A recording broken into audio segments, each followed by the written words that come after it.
ഏകീകൃത കുർബാന അർപ്പണത്തെ ചൊല്ലിയുള്ള തർക്കത്തെ തുടർന്നാണ് സെന്റ് മേരീസ് കത്തീഡ്രൽ ബസിലിക്കയിൽ പ്രശ്നങ്ങൾ ഉടലെടുത്തത്. സ്ഥലംമാറ്റ ഉത്തരവ് പാലിക്കാതിരിക്കുക, സഭാ നിർദ്ദേശം ലംഘിച്ച് കൂദാശകളുടെ പരികർമ്മം തുടങ്ങിയ കാര്യങ്ങളുടെ പേരിലാണ് അഡ്മിനിസ്ട്രേറ്ററായി നിയോഗിക്കപ്പെട്ടിരുന്ന ഫാദർ വർഗീസ് മണവാളനോട് ബസിലിക്കയിൽ നിന്ന് ഒഴിയാൻ സഭാ സ്പെഷ്യൽ ട്രിബ്യൂണൽ ഉത്തരവിട്ടത്. 10 ദിവസത്തിനകം ഉത്തരവ് നടപ്പാക്കാൻ major archbishop Mar Raphael Thattil, Mar Joseph Pamplany എന്നിവരോട് നിർദ്ദേശിക്കുകയും ചെയ്തു. ഉത്തരവ് നടപ്പാക്കാനാകുന്നില്ലെങ്കിൽ പോലീസ് സഹായം തേടാം. ഉത്തരവിനെതിരെ ഫാദർ മണവാളന് സഭാ നിയമപ്രകാരം അപ്പീൽ നൽകാനുമാകില്ല. അതേസമയം ബസിലിക്കയുമായി ബന്ധപ്പെട്ട കാര്യങ്ങൾ സഭാ നേതൃത്വം ഗൗരവമായി കാണുന്നതിന് ഉദാഹരണമാണ് സ്പെഷ്യൽ ട്രിബ്യൂണൽ ഉത്തരവെന്ന് ബസിലിക്കയിലെ ട്രസ്റ്റിമാർ പറഞ്ഞു.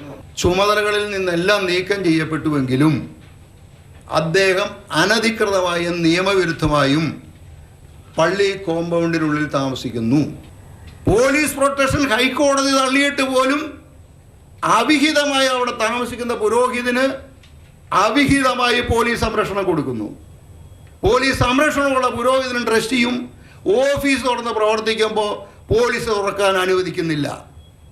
മാത്രവുമല്ല, വിശ്വാസ സമൂഹത്തിൻ്റെ ലക്ഷക്കണക്കിന് വരുന്ന തുക നിങ്ങളൊന്ന് ആലോചിക്കുക. പള്ളി കുറേ സാമൂഹ്യ വിരുദ്ധന് വന്ന് തുറക്കുന്നു, പള്ളിയുടെ ഹാള് വന്ന് കുറേ സാമൂഹ്യ വിരുദ്ധന് വന്ന് തുറക്കുന്നു, വിവാഹങ്ങൾക്കും ഒക്കെ കൊടുക്കുന്നു, പൈസ വാങ്ങുന്നു.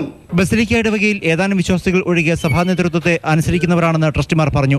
വരുമാനം അക്കൗണ്ട് ചെയ്യുന്നില്ലെന്നത് ബസിലിക്കയ്ക്ക് വലിയ സാമ്പത്തിക നഷ്ടമുണ്ടാക്കുന്നുവെന്നും പള്ളിയിൽ നിന്ന് ലഭിക്കേണ്ട സർട്ടിഫിക്കറ്റുകൾക്ക് തടസ്സം നേരിടുന്നുവെന്നും ഇവർ ചൂണ്ടിക്കാട്ടി. മാതൃഭൂമി ന്യൂസ്, കൊച്ചി.